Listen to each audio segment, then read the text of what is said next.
O ko wholo mai e eki ko sisu, ko au pe ko te tuu, pe mai mui. Wei au ko tui pi ki tai ki a te au, nea o ko te kia ka tene mui pe. E ronga aia o ne mui mo tui pi ki tai ki a te au, e kai a pito tene mati o te ngata. E ko ilo o ko mui a haku koe ri, pe tene tau mai ki he funga e fu ki mui. Pe hiri hoku kiri hono aunga pe he, ka koi a i pe hakakano te maata, pe eroha. Ea te mamata ki ai o kune kau moau, pe ko hoku ni mata e sio ki ai o i kai kehe. Nai kai te tau hau mo ki tau toro ha mea ki mamani, ko hui fōki e i kai te tau lawa ke alu mo ki tau toro ha mo moi mea. Ko sihoa nane fuaki, ko sihoa kone toa atu. Kai maro ia i te ai hua whao sihoa. Ruaki ai whora heimi. Malanga Fakaeiki pe moe whakaheki heka. O Amanaki Prescott ko hono nima ngiau, hono whoru manima himi.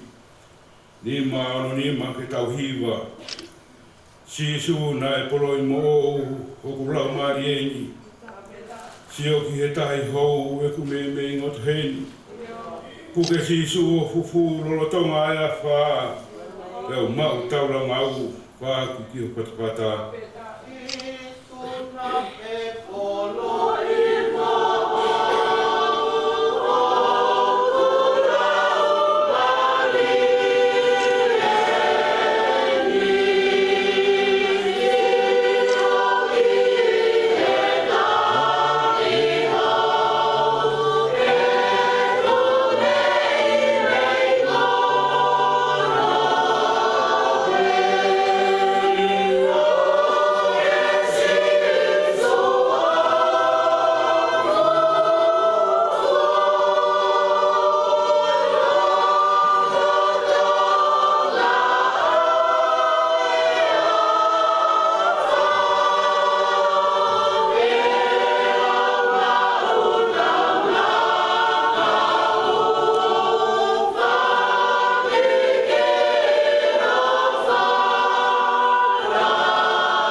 Sue ko koe pe si ku matai koloa. I kai aku si o kehe ka mau koe mau kotoa. E fe ha kulawa ke mau koe he maaku. Pai to tonu hohu a wha. Ko whonu hia te au.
Pea koe he keresi uhia, riringi mai ke more he whakari e ria. Manakwa i holoto ki he paraku ko au. Na kai e tanon fo, whakahu ho kore au.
inu ki he vai moui.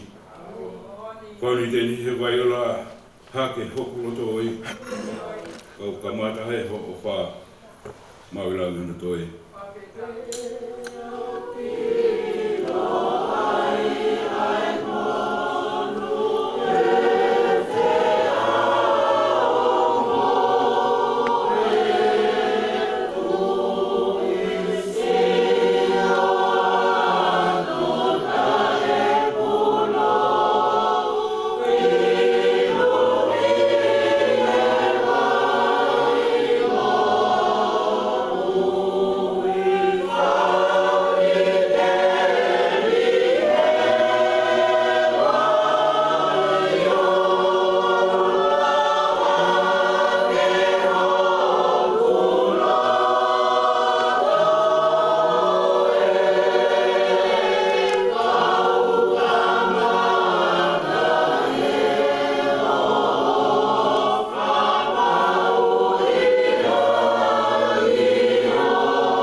Koe na kai ngauhi kai whakatumai. Mau whakawhetai ai i a whakakoloa koe. Oku whakawhetai aho maurau maari i he ofa tauhi aho a pio oku whai. Ia mau toroto monu ia i he whanunga mau whai. Tala noa pia hala whanunga na ke whakatoi sipe ke mau hoko o tua. E nā ke ngauhi ki mautolu pia tā whakaingo aho i misi i te ki mautolu. Pe nā ke ngauhi ki mautolu ke tauhia. Nā ke ngauhi ki mautolu ke whawhanga. Nā ke ngauhi ki mautolu ke toku waetaha pia moho apio. Pia ku hange o tonu ai ha mauraka. E hange o ku o ke fie feo hi mo ki mautolu, neo o kakai he mamao ki mautolu. Whakawhetai aho maulau mai e he nā ke whakawhia ki mautolu aho tātaa. Pea neo ngona e more e api ki mua ka nā ke toe whakatau o ke ofa me aki ai ki mautolu. Pea ku maulau kau ai he aho koe. Pai ai e mau whanunga pea o me ai ki mautolu ke wheitu la a koeni. Koe uhi pe o tua koe tamai o eiki. Koe tamai ka koe kui ki whanau. Ko ke ui. Pea ku hange o tua ku toa pea homau o to i he fie peo ki. Kai tau maa e ilo e ki mautoluni e mea o ku whenangalo. Mai ki ai aho a fio.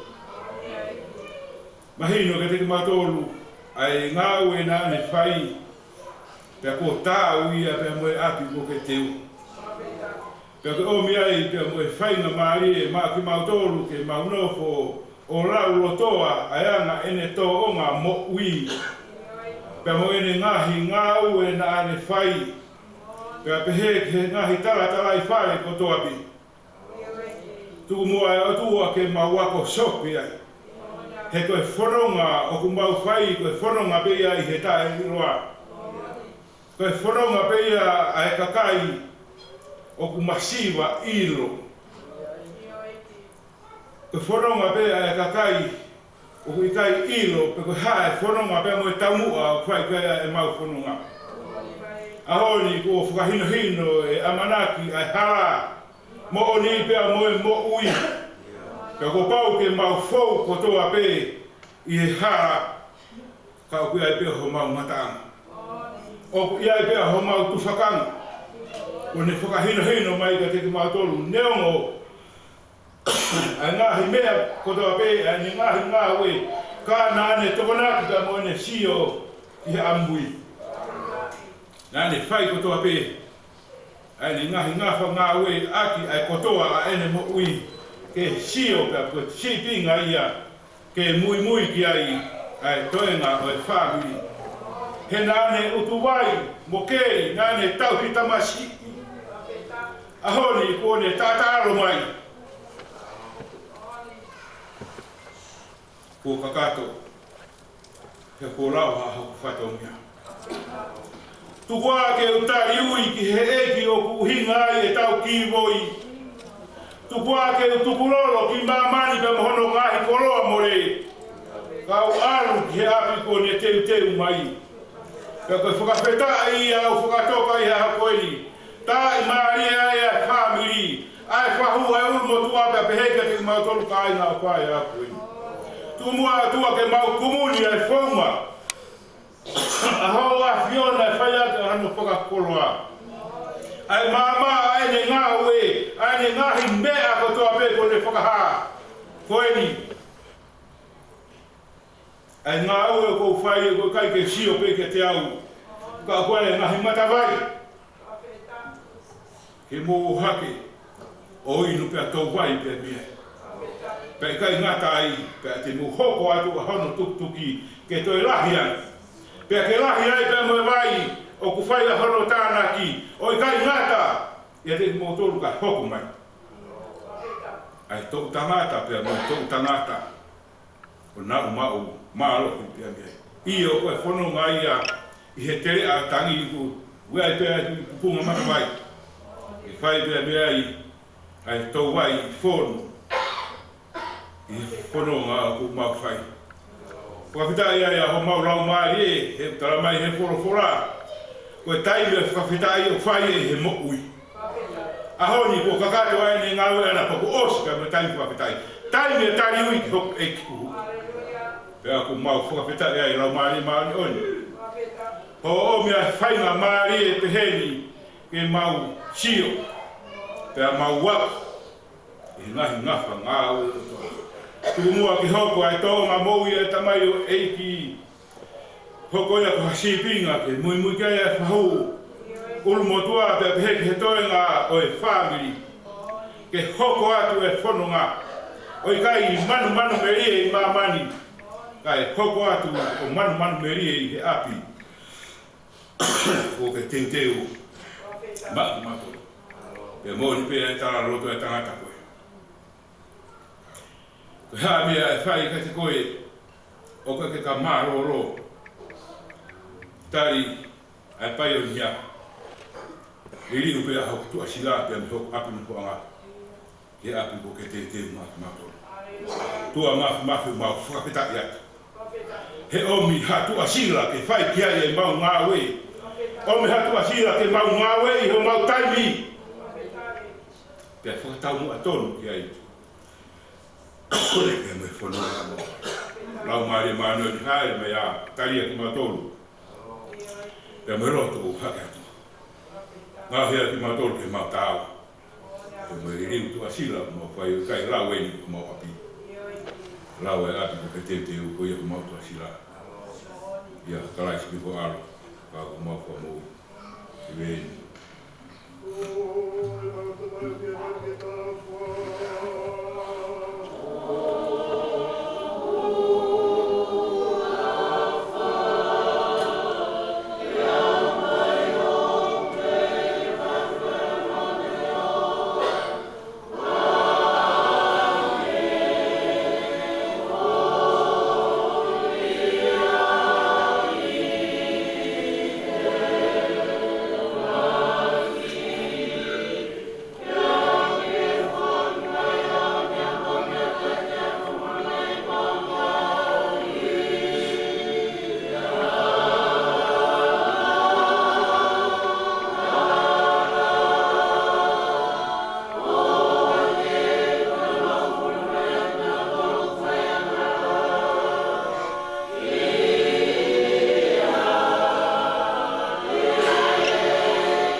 whakafola.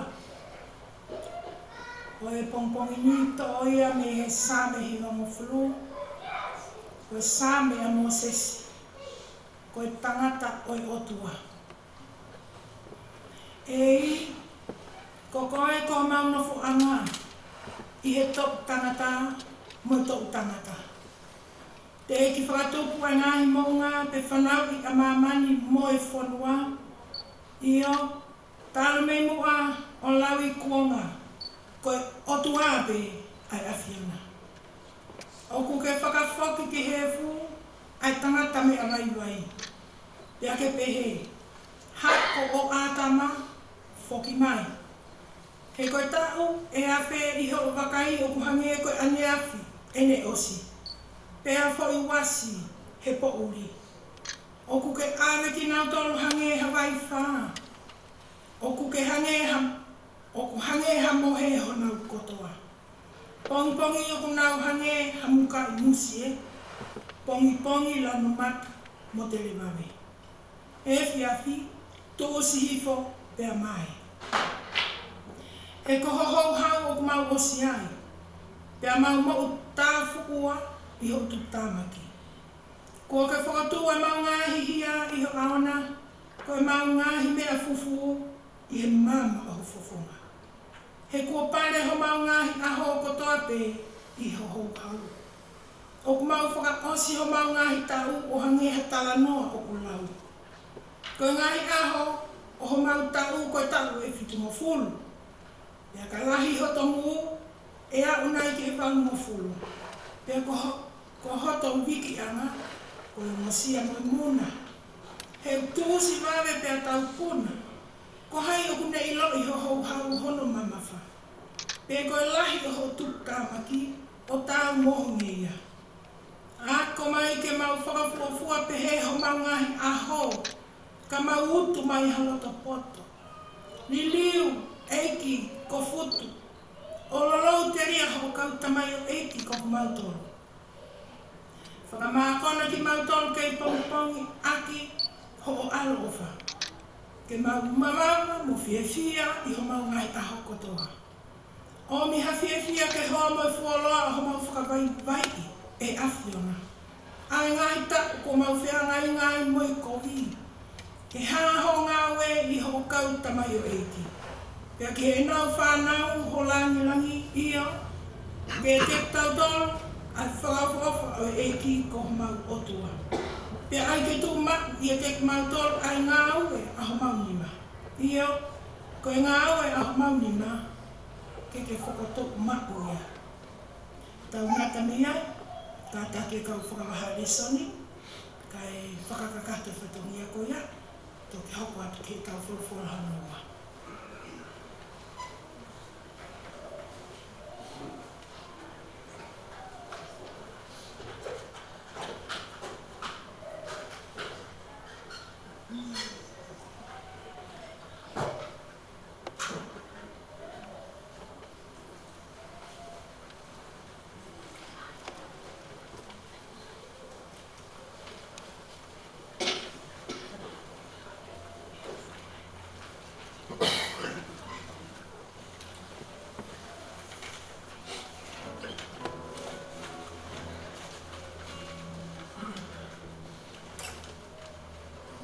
Ke o whanga e whakatapu, kana e o kai ki whekau nei. Tala mai e o tau kete ke introduce at ki mātou o whanua pālangi e tau whope he mua whapālangi. Ko pide e whai whekau en ko se ne tiusak, pia o Augustina, Fifita, pia ko e o mātua eni, ko Limli mātua, ma o se o nala. Ko ngahi aho o se o Amanaki. Ko ki naua, na ia i taimi lahi. Ko ki maua, na mafu mama o pehe anga no fo. Na lahi peke ma tala noa telefon pe mo. Ko o mātu aini, na ana witness. Ai mo oi a Amanaki o a o ke whaosi. Ko ki e vaini, na manako a Amanaki. Na ko Amanaki pe fia, ke whanongo mai, Ki hiwa pe mamanako na whaiva mahi. Ko every day with Jesus. Pea ko ia te maurakiwa, pea ko ki hiwa noa, ko ki hiwa pea na kake mahi. Te taim na mau whaafakatai na mau whaahiwa. Na whakatonga te sene, ai ki hiwa. Pea ko ia ai, mo mea mai whamore pe ka pao ea haanga mau ki hiwa. Na mau toki whataha ane uku. Mo sio whakawawi kia he toa whare, ke toki. Ka kumbao loto kotoa, mau whai pen Amanaki, mo o whalahi a te koe, te mau mislahi a pito koe, ai ngahi mea uku, ai ngahi tala whare ko Amanaki na hange pe hakui, hata mai, tō maane. A very loyal and true friend. Yeah. He kai ke ngā tangata ko ni ma mo ui. Ko ia, o mea mai a ka whai ate maki i ngā.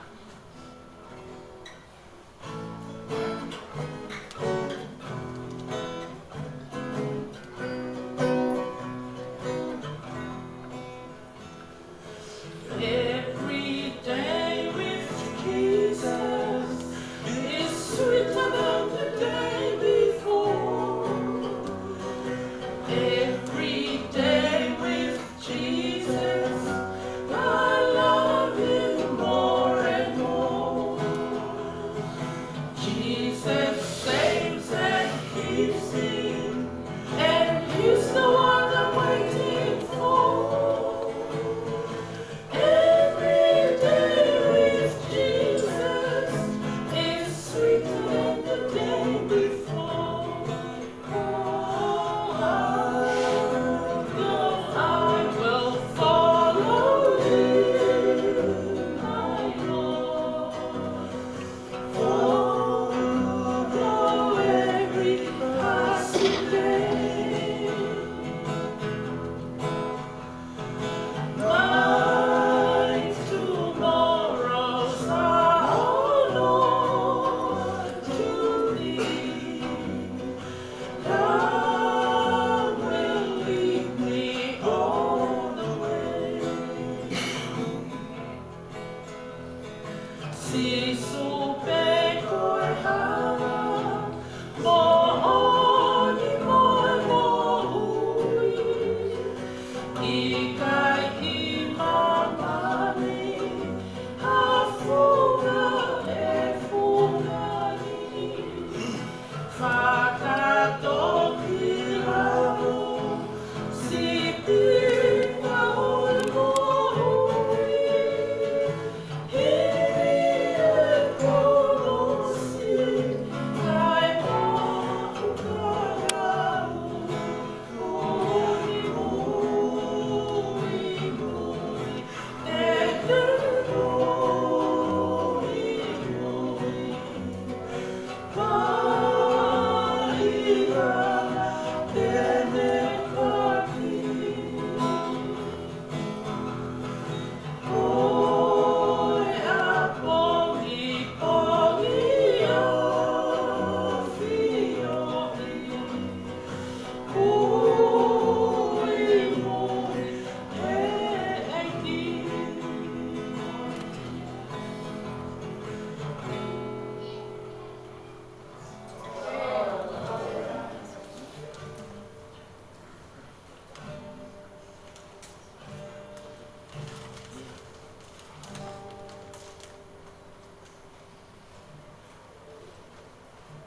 Ko ki hiwa koe nonoa, koe Rocket Cross. Ko ki hiwa ia, ko mamoi ana pe ia. Pea e, solo ia e rinli. Ko rinli whakatangata o koe ai moe ne ki siti. Koe family tare niti o Amanaki, kau Prescott. E kai ngata pe he hiwa moe. Ngai uni mea na tau whanau ki ai ane po, ka kutoe nau toi mao i tare niti musika. Oi, e urua ki hiwa e atu e rinli ai fo I whapalangi, ka mautoka matoki, mautoka whakataha he whakatonga, na lili o sene. Mahalo.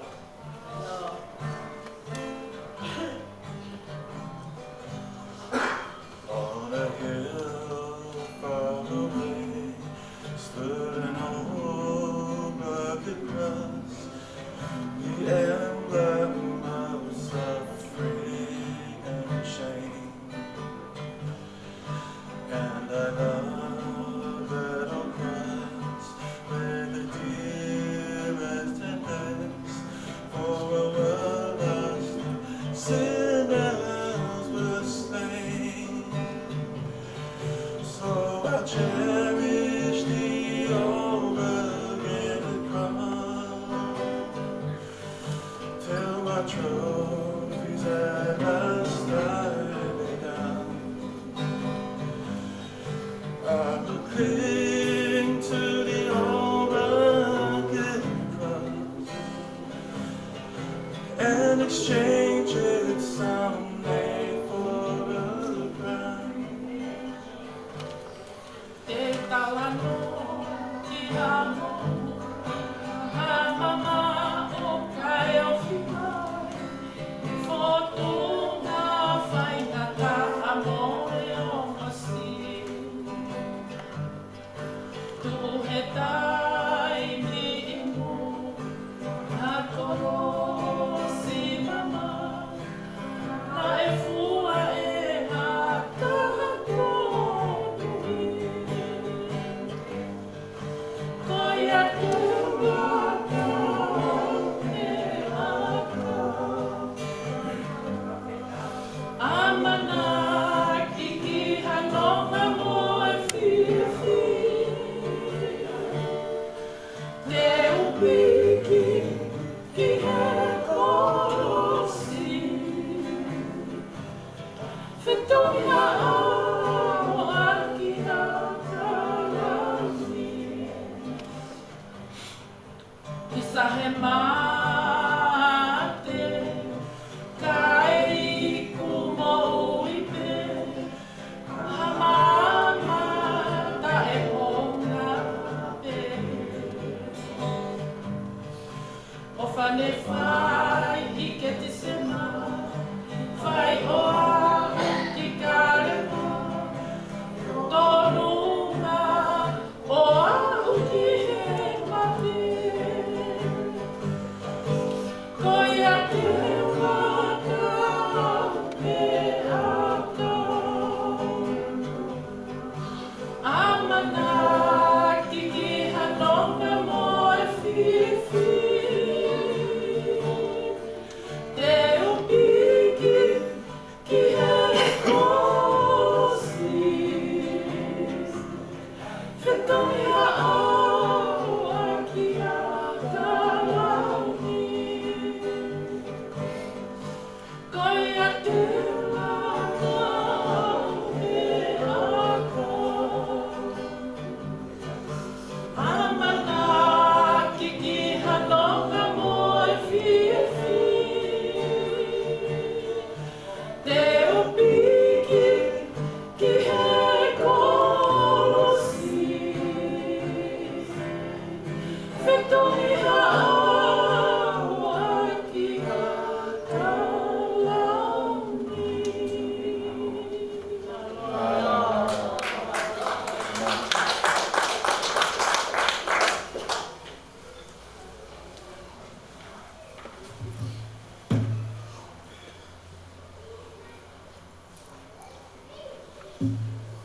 Ua e kōpola I rau ko ngā Malangai ahoni, ai ua ki Korinto, wahe tahanima. Ua ki Korinto, wahe tahanima. Ka koeni, ko kōtua karaisi mi he pekia, koe polo e pahinga ko mohi. E koe mea I he whou mai I he tangata mate, e whou mai I he tangata koki e te tuu e pekia io, hange e tofu peo ku mate kotoa pe I a tama. Pe he koki e whakamou I hake kotoa pe I a karaisi. Ka e takitaha I hono wahenga, koe polo o karaisi. Hoko ai a ki nau touru o karaisi, o ka whai I ni hae mai. Toki hoko ai ngata anga, tuangi e ia, ai pure anga ki o tua io ki he tamai. O ka kone whakakaanga e pure kotoa pe, mo e tuunga kotoa pe, mo e malo. E ko pau pe ke ni ha. Kai ua ke ne tuku, ai whiri kotoa pe ki hono raloha e. Tā ko whakakaanga, mo e whiri whakamui amate. E o kulau, nā ne tuku ke I he raloha e o ona ai mea kotoa pe. Ka e iai nai hataha tene pehe, o e hāeanga o e pokotuku o e pekia, o e hāeanga o e sino tene hau mo ki nau tolu, ai siana tai loto. Nā mo e mea O ke tō e koe o kai whakamo ui hake ia o ka pau e kai mate. E koe mea o ke tō tara e hai o ke tō ai sino i mea tene hoko ki ai. Ko ha momo i tenga pe, haui te nai pe ha kauke ka ku atu ki ai he o tua hasino o whakatatau ki ene tu uni. Pea ke whahinga tenga takitaha hono sino ona. Tara hai o kuanga taha e ka kano kotoa pi. Kai kehe, o kutaha e ka kano tangata, taha kehe e ka kano e manu. Pea taha kehe e ka kano e manu puna. Pea taha kehe e ka kano o i ka. O ki ai hoki e whahinga sino whakalangi, me whahinga sino whakai mamani. Ka kutaha e teunga, e whahinga whakalangi, pea taha kehe e teunga, e whahinga whakai mamani. O kutaha e teunga e la, pea taha e teunga e mahina, pea taha kehe e teunga. Ngā he whetuu io, o ku whai kehe kehe, e teunga e whetuu koe, mo e whetuu koe.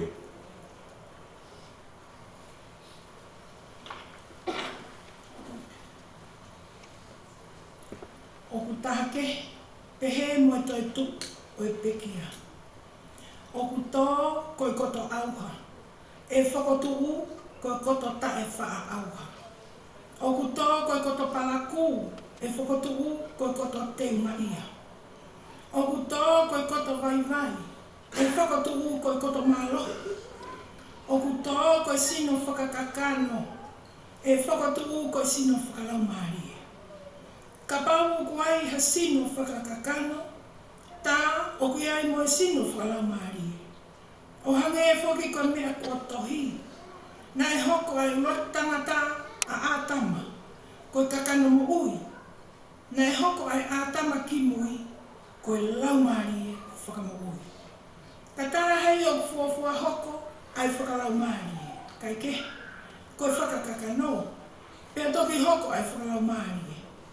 Koe urat tangata koe tup, whakai mamona, ko ha mea e fupe, ko hono wā koe tangata, koe tup whakalangi.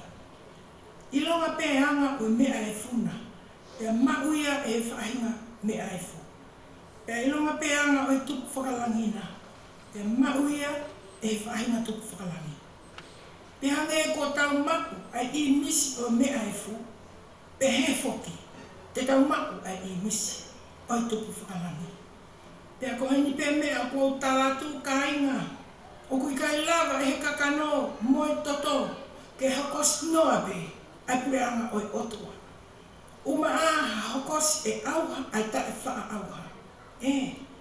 Kau talatu ha misteri, ne I kai te tau mohe kotoa pe, ka te tau liriu kotoa pe, iha fo I momeniti, iha fo I kemo pe.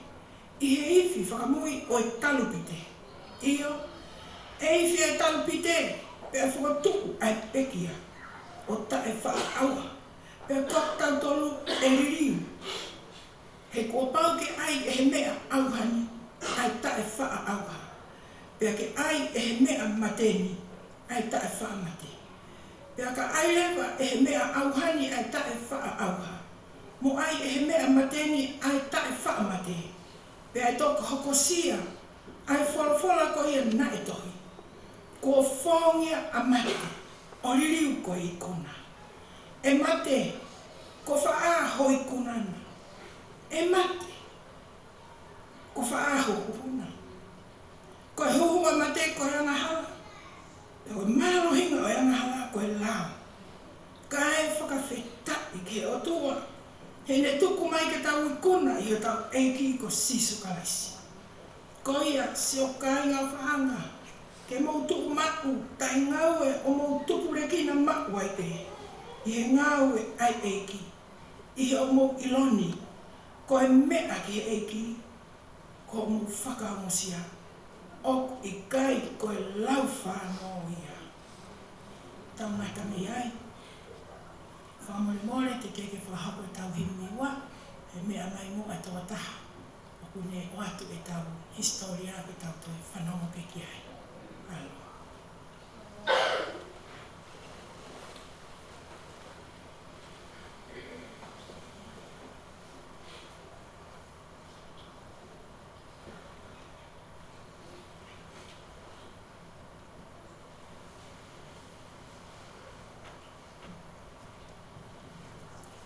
Morning.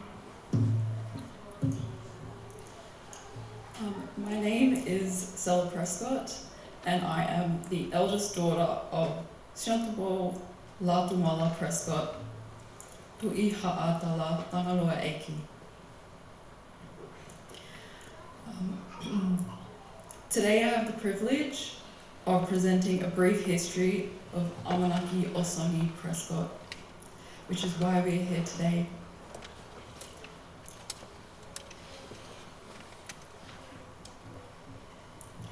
Amanaki Osoni Prescott was born on the 1st of October 1963 in Soku Kolomotu'A, Tongatapu, to Anasani Leveni Prescott and Atunaisa Mausia Prescott, also known as Edisoni. Amanaki has 5 brothers and 2 sisters. The eldest, Melevea, followed by Siontabo, Amanaki Osoni Prescott, Benetti, Lobetti, Sami, Belela, and Santesi. Amanaki's mother, Anasani Leveni Prescott's mom, Vai, is the daughter of Lose of Elwa, the granddaughter of Tu'i Elwa, and I would like to acknowledge the presence of some of the Elwa people here today. Ana is the granddaughter of Noble Ata Selui Matai of Golovai Hihifo. Amanaki's father, Soni, was one of 12 brothers. Manu, Laudaimi, Ofiu, Simote Tuitpo, Viliami, Aisake, then Soni, followed by Aleki, Sumani, Bingi, Babliki, Becca, and Lucky. We are fortunate to have many of their children and grandchildren here today. Soni's father, Makaloni, was one of George Prescott's sons, but they also include, George Prescott's children include Luciane, Mansella, Viliami, then Makaloni, Falepaini, Olofi Oehau, Devita, Leitu'u, and Meletonga.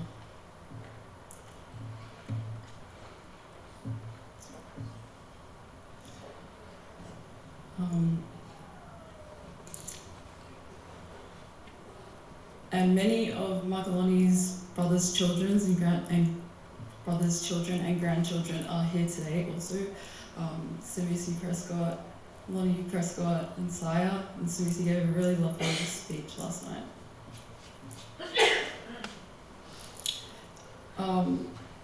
The Prescott family in Tonga can date their lineage back to the Knights of the Kings of England way before the 1600s. And also in 1777, our direct descendant, Colonel William Prescott of Boston, Massachusetts, was the first patriot of the American Revolution.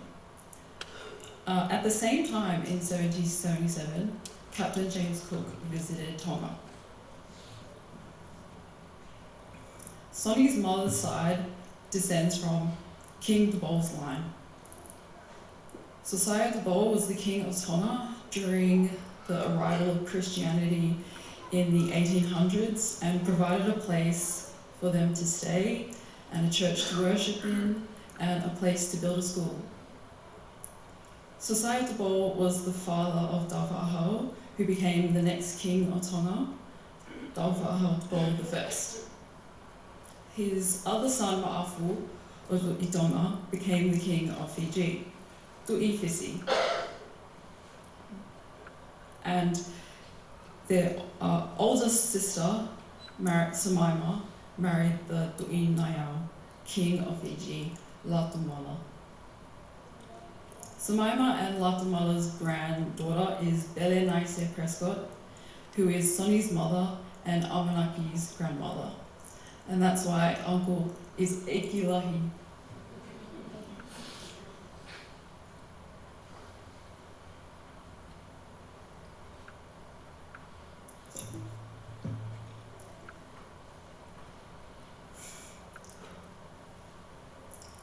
Amanaki went to GPS Kolomotu'A in Soko, and then he went on to study in law, the Law College, where he was prefect.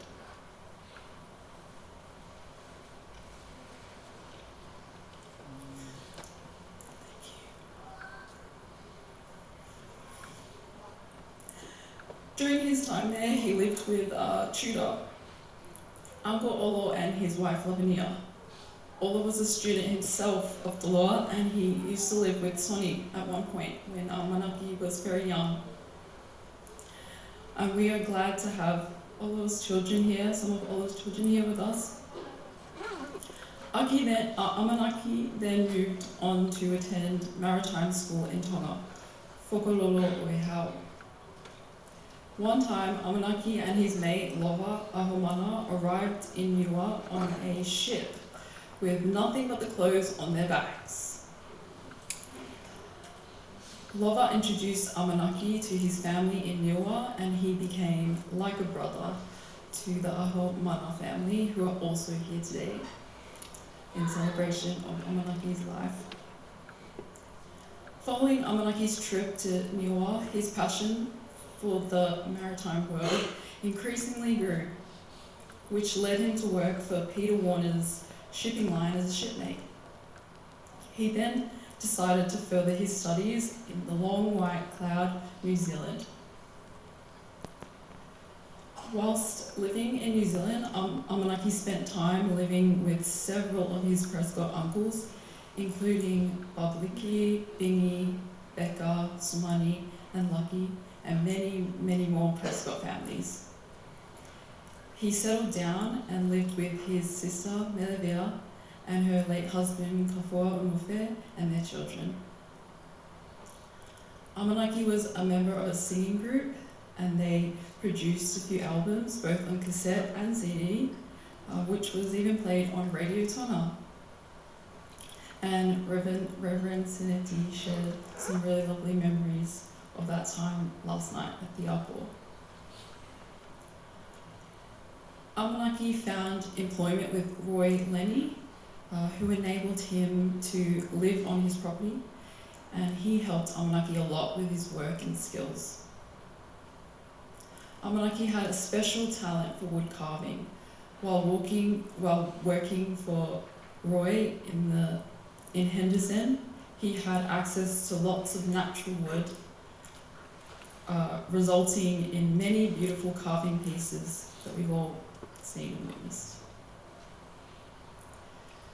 Throughout his years living in New Zealand, Amanaki was a very special uncle to his sister Meleve's children, Salesi, Amanaki, Amelia Dalita, Anaseni, and Melebulbaki.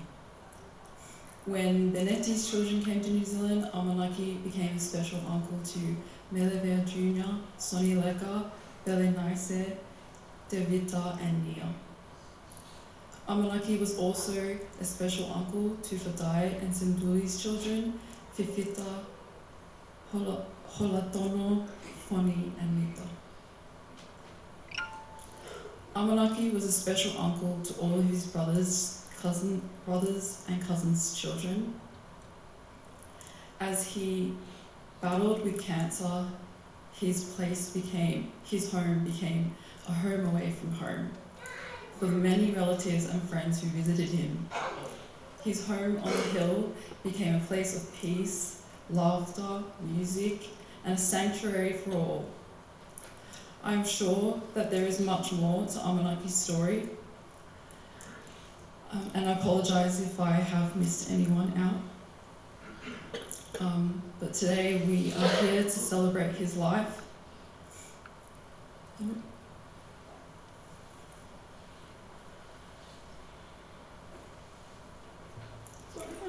A crying break. Remember his tough journey, especially his laughter, his music, his talent in carving, and the great man that he was.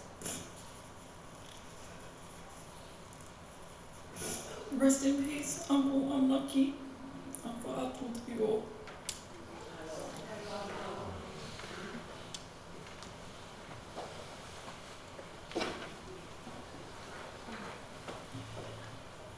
Ua e whalawhala ki whangea o honga whulu o whamore mole o mea hake tauhinga. Whakatahi noa.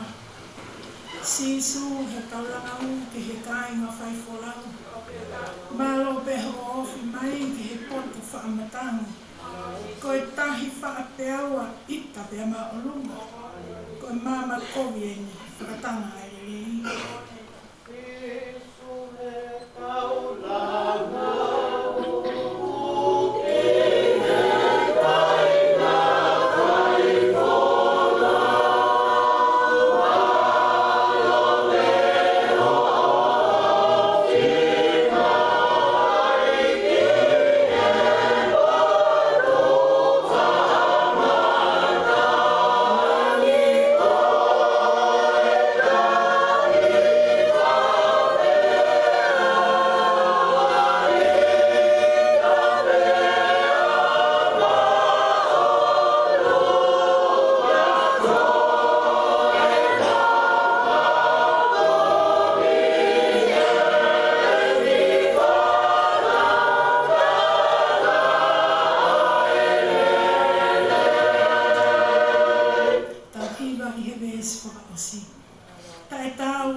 Sisu ofi I au, lolo tonga e whola.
Kolomotu'A o e tokai mananga.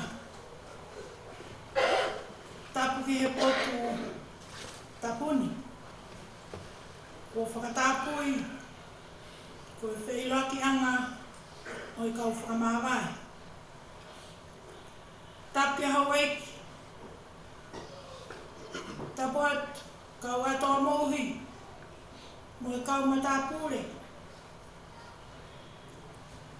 Tapu ki Kolomotu'A mo e wha. Tapu ki he tō whewhine ka me lewea.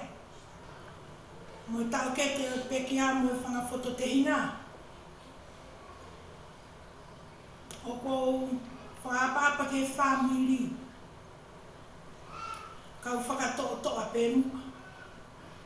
Ki he whahamonga whakakoloa o e ahun. O kou whakatap ke Palestine, o sias whakatahataha, I loto tonga. Whakatap ke Whaifika. Sione market mak. Moha Whaifika. O kou whakatap, ke ngahi kup whekawak koto ape. O Amanaki Prescott. Aturo wat Amanaki. Ka whamaro e koloa. Ko te tai mani e.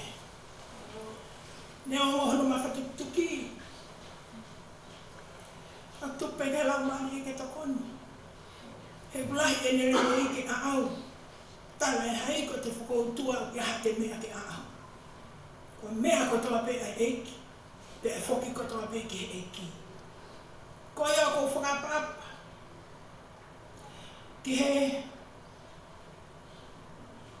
kakai mahuinga o e ahon ke sino koeni. O whakamore more. Ko i viringi au whai mō ngā ko whawhalala e ke lau mani. Kai te whahaloto, ko whai te wheo mo i aki. Ia he kakai ia o mahuinga ke ngā tuku. Ka koe te viringi a, koe uhi pe koe eiki. Koe potu whola, nā ku kore mālohi ke eiki ke tokuni. Koe whola inu ku mālohi ki ai, a kura māli e. Mātiu, wahe taha whā, tau kai ngai vesko inu. Pēne pehe, hau pe. Pea hifo a pita mei he waka, o ne hā ere i he whukahi vai ke au ke sisu. Ka i hene tokanga ke mālohi o matangina ne liwhi ai. Te hene kamata whakatou tau moroto hifo, nāne kalanga, eiki, whakamo uia, ia ma whao atu lewa, e sisu hono nima. Ia haka weinga, ke tau whetupu ki he bēsi, o pehe hono whakarea. Te au matu tauranga u, whaki ki ho whatawhata. Te au matu tauranga u, whaki ki ho whatawhata. Today, we give our last respect and we farewell Amanaki. But there is something very special of all the believers in Christ today. Because it's not a goodbye, Amanaki. It is a see you later. Nā taurea he Amanaki. Ia au kuhuti ai toko e kau piliki mi. He ikai toi toko e tau Amanaki. Peau, o ngoi e, ai tau ai tata. Pea lawe hoku lau maari, ai mo uita e mata. My text is taken from the Gospel according to Saint Matthew's, chapter 14, and the story is from 22 to 33. It talks about Jesus walking on water. And also Peter experiencing in that split moment, he did walk on water. My emphasis will be, God is our refuge.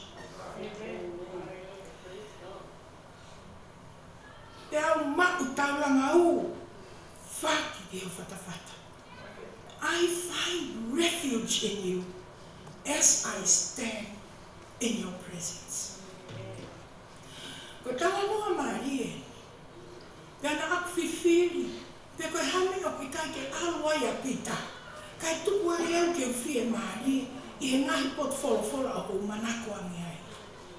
Pia au pe, ko le tokoni, pia o mai, pia toi whakasiasi o ke. Ko ia kou whakatulou ke whaiwhikau, kai tuku pia ke whawha atu. Ka tau hapai pe langi e ki. Na e no ane po ke tau whakamatala he historia. Ka na tau hapai ai e mawhai o tua, na ne o mai ke e se waniti. Kutok lave ka koe tamania na e matapure ia. Ia pia tāle matapure e kolisko to po ukau ia he lau. Ia o tau whiwhia, ko ngahi koloa ia, o tau wahe aki. Ko hinga ke ha, ke hoko atu ke he whanau. Ai ngahi mea ko ia.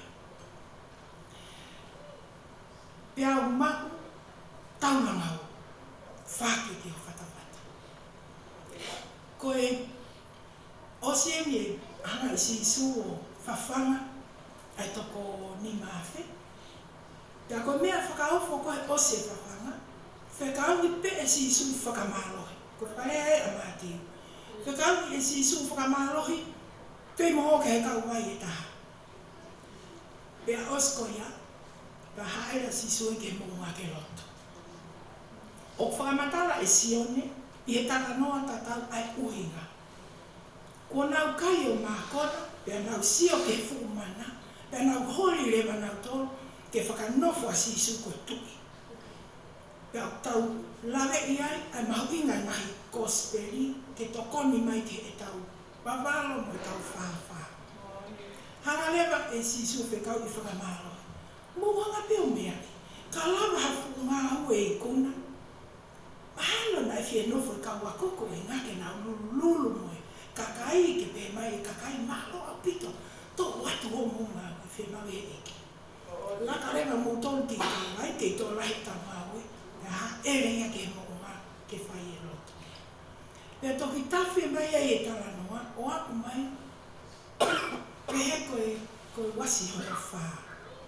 O kumea ki pe ia ki mo tolu. Ko toki lawe e nia e au. Koe wasi ulu aki, koe ono ki he hiwa, i he pokuri. Koe wasi ua, koe awa ki he taha ua tua pō. Koe wasi tolu, taha ua ki he tolu. Koe wasi wha, koe tolu ki he ono he ngihe. Aia, koe osia i ai tolu, awhio e eiki, o whainga taha i e kawako. Pea koe tānoa e o tamahi moia. Pea o koutu i koe mea e te tau whoki moia. Haere mai a sisu i he whukahitahi. Koe hanga hake pe ai kauako, koe si tānoa e a māti. Nau puputu, panau wheke kehepi. Pea koe rea koe na e ongo mai. Fie maari e pe. Ko au pe. Owe mena mai.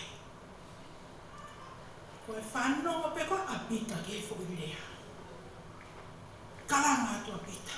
Te walotu apita. Pa mea mai eki, hau pe. Pea toa e tau ki besi au ni. Na e haere atu apita. E whukahitahi whaamiri mo siasi. Na e osi haere atu mo pita. Pea pehe tala noa. Tō ki hila pita ki he pe au mo matangi. Ai ki ngoto a pita. Pea koe fo i ngoto ko ia pe koe. Tau moloto koe whaeai a mātiu. Ko kaina atu a pita. Eiki. Whakahawhia.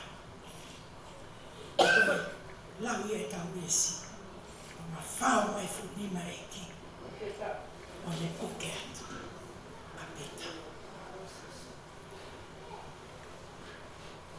Koe whahinga tui, moe whahinga oho, moe ta e uwhi, moe ta e ni ngau, moe whangai whakatapu, moe whahinga ta e nana. Ai ngau e ke eiki. Ai whahinga o nau loto toa. Whakatulau, ka koe ki motu pa kai mua. Oho. Ka mo mea e mea maari e oi tala noa koe ni. Koe tau koe apita. Mo mea e eke ane koe Filipai. Mo whanau atu koe hae tala noa ka hau. Ko hai au he lau ai kau mea. Tala nina tō tame koe palo fita. Ui atu ungai palo fita. A pe hatu lewa sisu. Ka ko hai au he lau a mutonu. Pe mapita. Koe misa ia koe ko aloi otoa. Koe whaahinga. Ta e uwhi ia. O mawe atu e eki. Ka koe osi pe koe e ne ihe, te aiki tau apita. Pe hanga lewa sisu, mo meaki, e ngahi ko wiki e whanau tama tangata. E kalu se whai ka e toitu, pe atapita i kati, ke lava mai me ea ko e na. Me anga sisu. Se tani, tuki mui. Koe tōkotoa a pita. I anga koe e nofo whakalau lota o wholo na e omi ke whai ake se a tau pōpō. Na e ofi angia e pēa pita ke eke. Nea ona e tō, kana e ofi angia e pēa ke eke. Kai kia hata tahi he kaua ko na e haere he whakaitahi ko pita pe. Pea kai kia hata haia na e tō hake me he tahi ko pita pe. Pea o whiwhiri i he tala noa pea o whakakau kei mo ura Amanaki. Ko tangata hena e pe ne tui ana. Pea na tu mau pe he me whakakau. Pau pe. Nā koe uhinga mai e lau maari e mau ni oni. Koe mo ui koe nina e hange pe kopi tahi na e tō tahi. Ofi horo pe i loto tonga. He koe tamasi e nie na e kau hima. Whanongo hono ngahi ako naki. Iyo, na e ngahi aho e tō. Ka kopi tahi na kei ke tō pe a pato koto. Tō pe a pita o lunga. Hoko a te whanonga. Pea koe maari e. E koe tala noa koe ofi koe a sisu ke he kolosi. Talangi e sisu e pita. Koe kai tala noa ni he la sapa. Talangi e he eiki. E te mu alu katoa, te mu hola kotoa. Tangi pita ka e kai peke hola. Talangi rewa e sisu. Te kia ke e ua anoa o tu o tolu malo whawisinga e. Ka kuru mea i neo na e toa pita. Ka na e toa ki. Tauna mai a pita. He ene ilo o hoko ere a eki. Tō whakatomana tō e tuku. Kai tā kohono o ia e eki. Tene hoko koe take. Ke kau ako o kane kahi waki. Ka inga. Tau pehe koe tō, o kui kaita e ngāwe aki e eiki, ke whakahofi aki ki tau tōnu, ki homa waka o wha.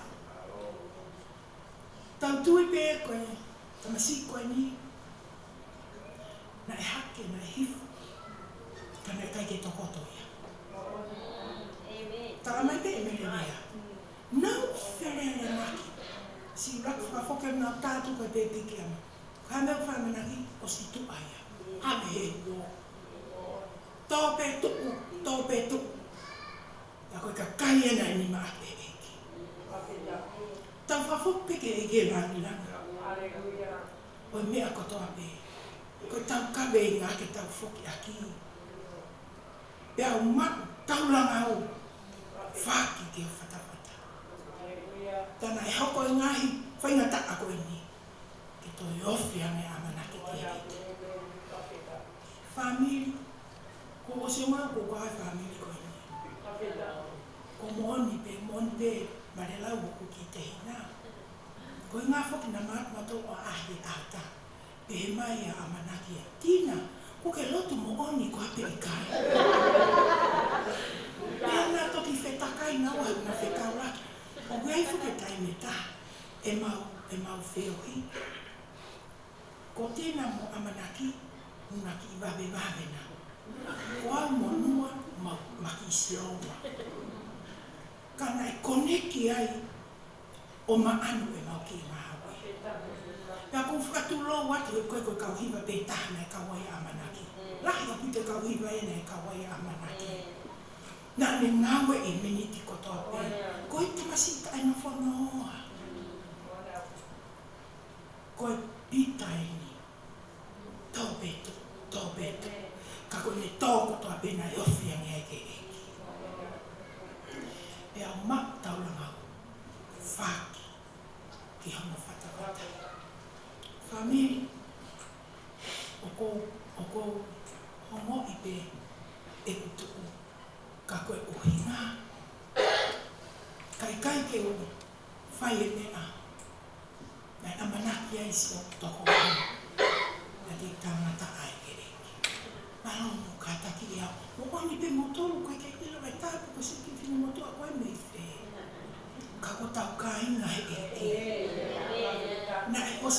kotoa mamani. Nā tau huhu toto kotoa peke e tawhi hangu pakalaka. Ko iau tau whawhok peke e ke langi langi. Ko ene pot wholofola e tau hoko hoko tō ki ke toi awhiangi mo toi awhiangi ke eke. Ko iau ko o whalahe atu ki he tamisi whahau. Ko tamai ke ina e whahau he mo ui Amanaki to e whahau e pēne. Nā nau ke i ki kumau whao atu ko hiwa. Pea whae, e la ia mau peto o whiwhine la hia mau tolu. Kai miok te ki ke whumahi no ka mau tolu e tohi mau tolu. Kana e hana pe e mau hiwa. Whakaofi ki mau tolu. Ke e tohi ko e ni whakamau mai tau mokui. Oko o whalahi atu ki he siasi. Mana o ki tau mo kātaki. Kai whakahoko ki whatongi a koe ni. Tawangi mo eke. Ke tau whakamau he ahoni. But we will see you later. Amanaki Prescott. Amen. Whawhalahi mutu. Kawe ana e ahoni. Nimangi ai. Ka muhiwa mo whore māta. Oi whawhalahi nimo ka take peo mea hake. Nima, hiwa ta, whawhalahi. Ko hai hataha e piki mau pē. Sisu pē. Sia kai ngai ngaue. Sisu pē. Sisu pē tene whai ki osi. Si toki ofata e motu e. Tene tu mau i au kovi. Sisu pē.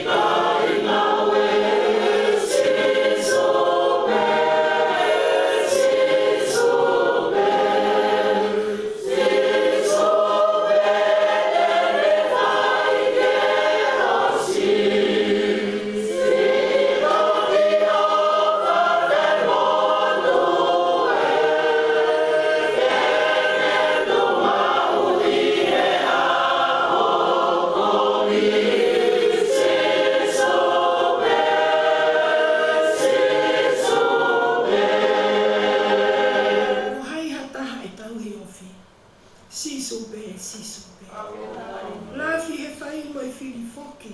Sisu pē. Ilo aia e tau whaafekuki. Si e tau mei homu e. O i ke vai pē kai tūri. Sisu pē. O kai hata e tau i o whiri.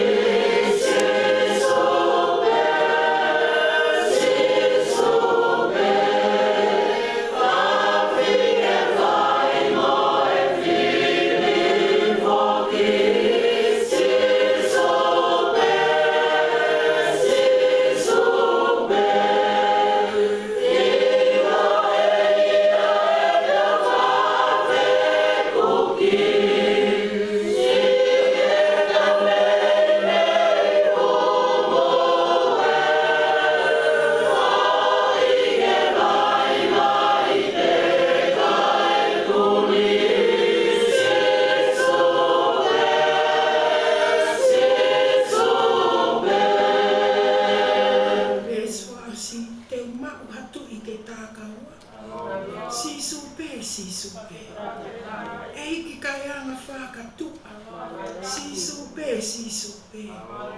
Aku ne kau e te apisia. Hau e te vai o puke. Toki kau mea whawharehia. Sisu pē. Te o mau paturi me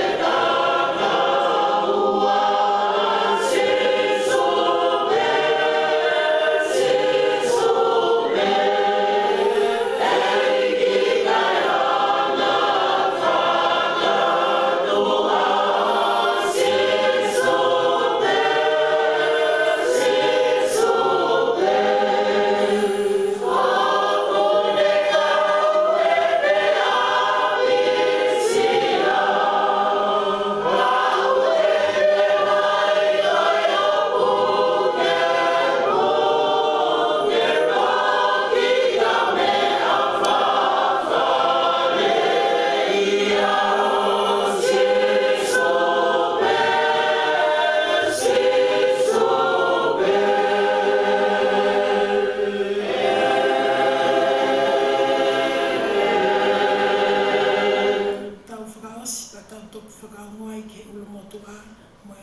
oi apini, ke tau whakaosi.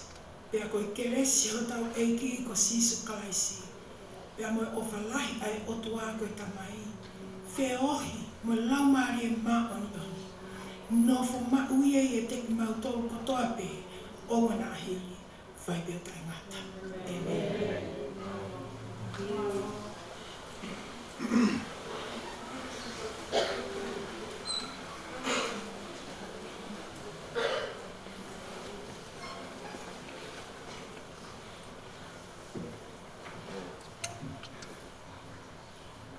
Tapwa si Hova wa ana e mo'ui.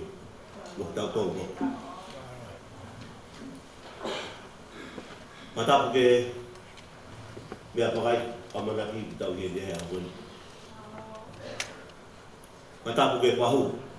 Kau mai whanamu kau maa puna hau wei. Tapwa ni kau ato. Pea ke au. Matapu at kawana. Matapu ke Tō koe pikau. Sune maketi mau. Kau ngā seneti pimsati.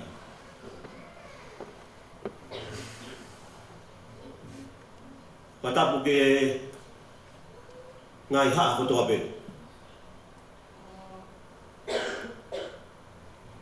Matapu ke whanau. Tu wawine o Amanaki. Patokoua. Matapu ke mamapuna pare paini. Matapu ke mamapuna makaroni. Matapu ke mamapuna William Prescott Mubuara. Hemuri Prescott. Matapu ke mamapuna Tevita Prescott. Matapu ke mamapuna Marcella Prescott. Matapu ke ni kia whanau mo mamapuna simo te tuitu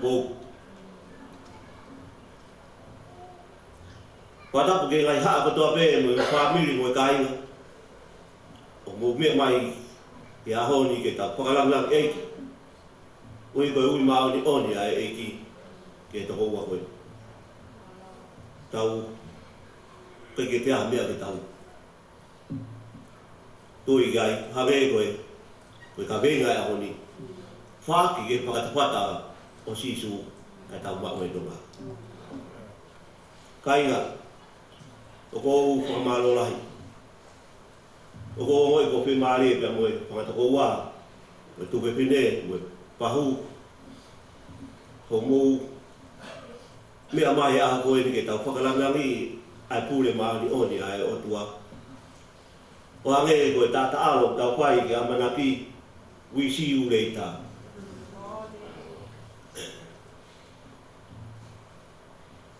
O kou whamalo lahi apito. E ngai haa koto pe. O kou kore whamole atu na kua hataha family o tō e aha koe. Tau whanga pehe lotu lelei a eiki o tau heni ai. Koe tau hoko atu koe tau tutu li koe aha honi. Koe tau rawa ai mo Amanaki. Tau tari ai polpolo ai eiki a koe. Na koe ospe a honi. Tau takta kopi atu. Ke peitu na tau o mai biai. Ko whamalo atu ngai bia koto pe. Ke tokwa kakato pe si hoa. Ai ne tutu uni ati tau tonu. Ke hua koe tamai a. Na lau mare maa doni. Amen.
foi tolu ko ka te a te mo hika te me man sa na ki nei ba ko mo do lu ma e kilo ko ha mo fai foi tolu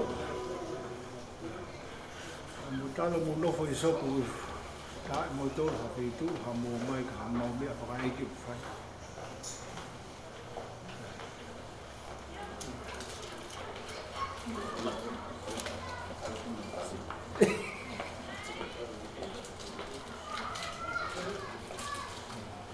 la vai si la Fakaeiki Amanaki o ma lo pito ova te mo tolu ma lo pe mamata mai ngata anga e on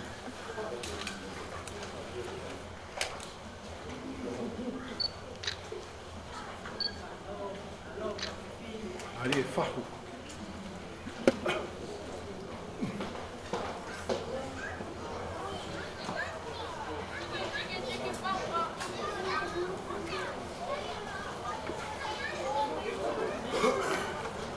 a fai tai lo te ai pa tai fa un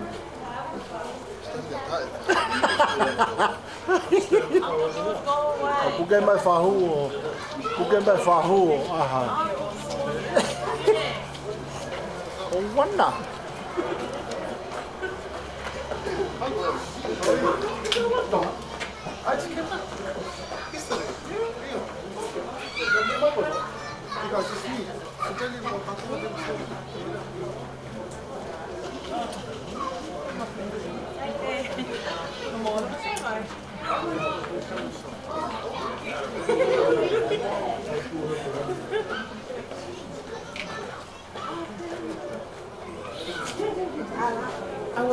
Iya, lại đó.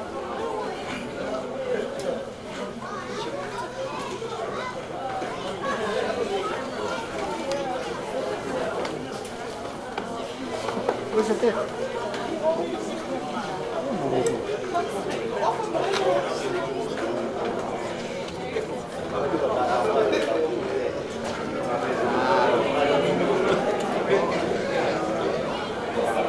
Ei, ei, ei.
in Amanaki. Yes. Here, you stay here. Yeah. Mo tu kato ai.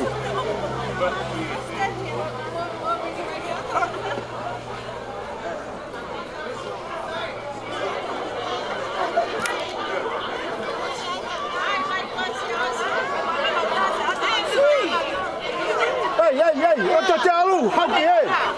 Mobai. Mobai katoa. Tare. Mobai.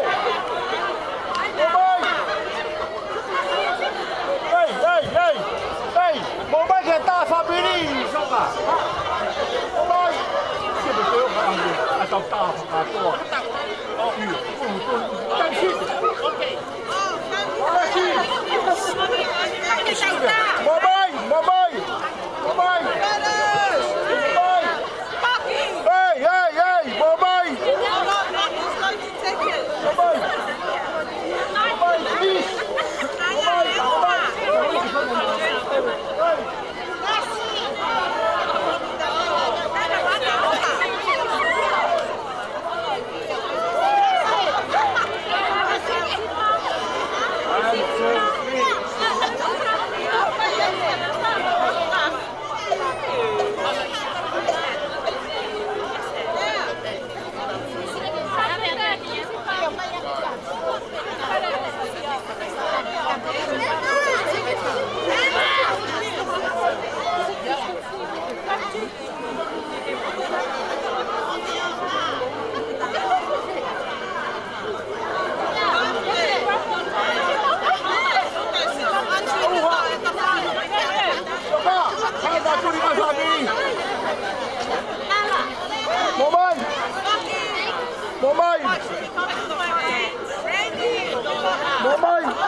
Mobai.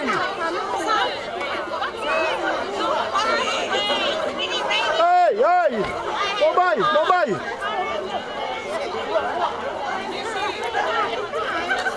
Mobai.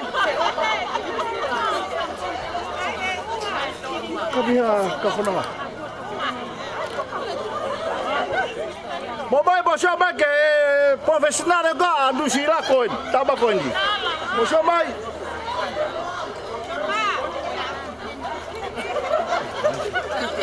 Bosho ka.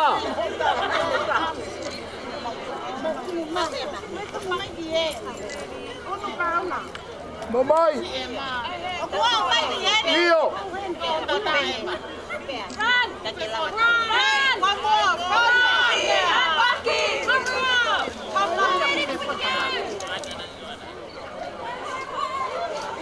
Mobai. Olha que o carro está. Leo. 1, 2, 3. Quer botar uma motor?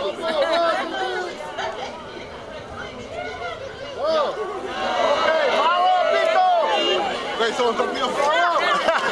Faz prevent carro. Someone stole it. Malo pito, ofat ki maman ko to. Ofat ke family. Ofat ki botong ko to be. Hey, malo pito sedet batina.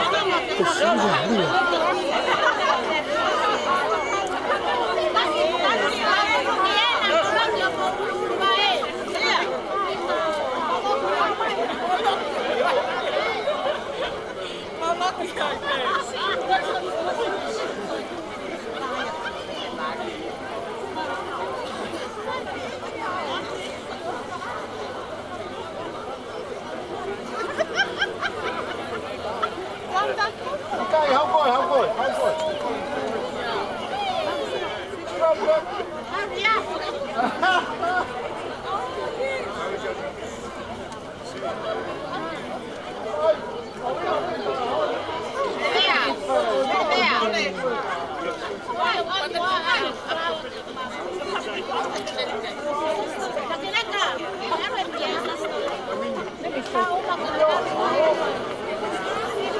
Yes.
Malo pito o whaki mamani.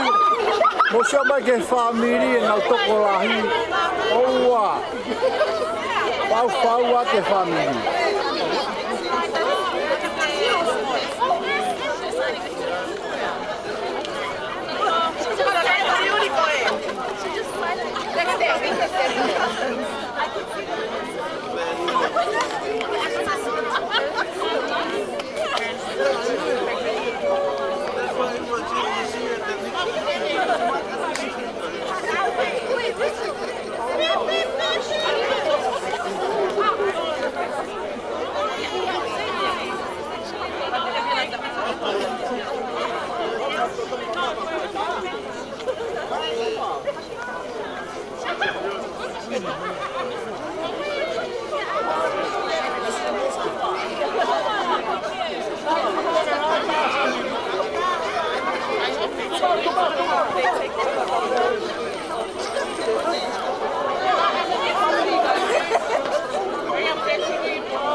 Whakimamani kotoa.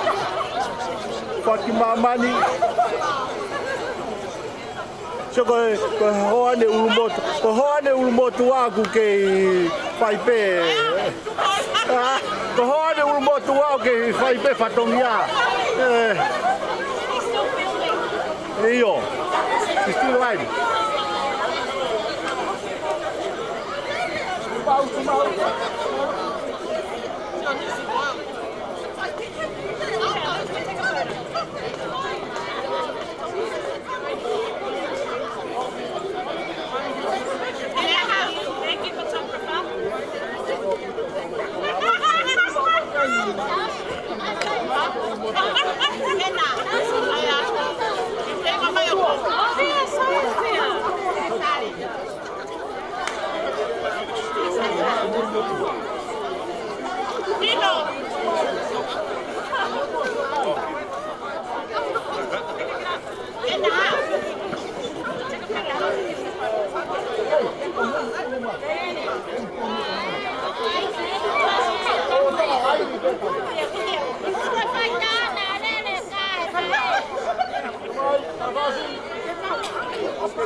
Okay, malo pito.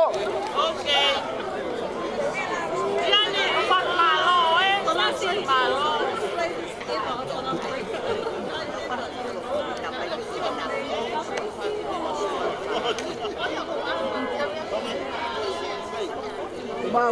Mamel. Hey, tem algo? O que é isso, pô?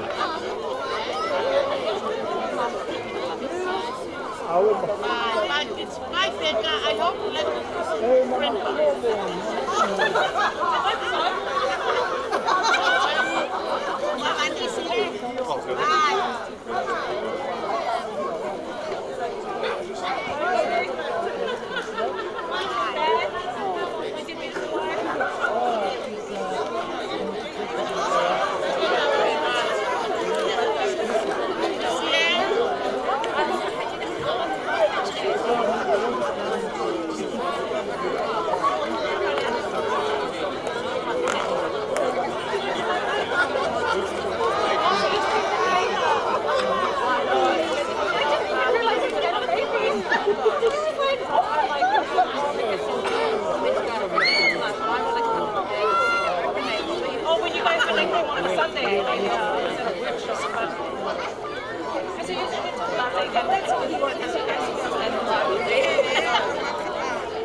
whati mamari kotoa.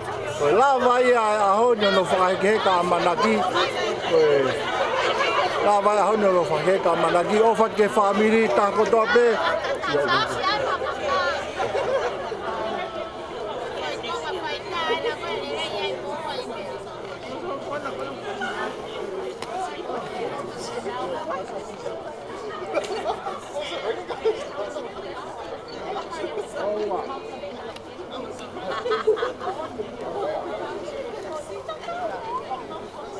Koe foi ua koe me whukafonua. Ai, so mai. Aku kei whemau tai mini na lotonga uitou. Whemau tai mini ke maha na hoa whaiwhekau. Ki ngā ke maha kusila ia na ua.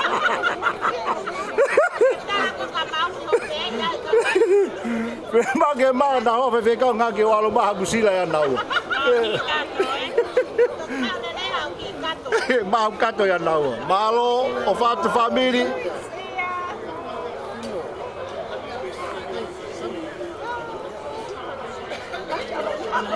Whakamoko pūna e o pere i se e nau tuku koe, tōko lahi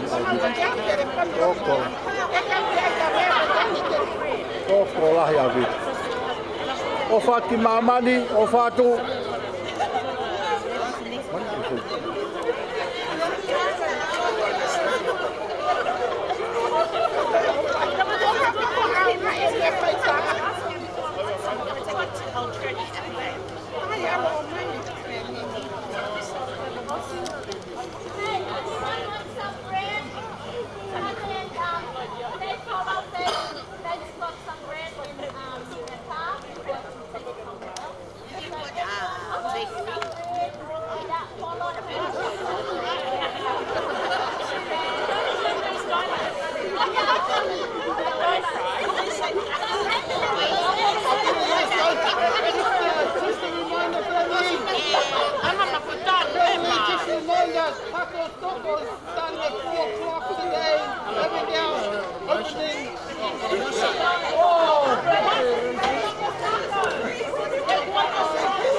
Yes, your girls. It's like.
Okay, o whātō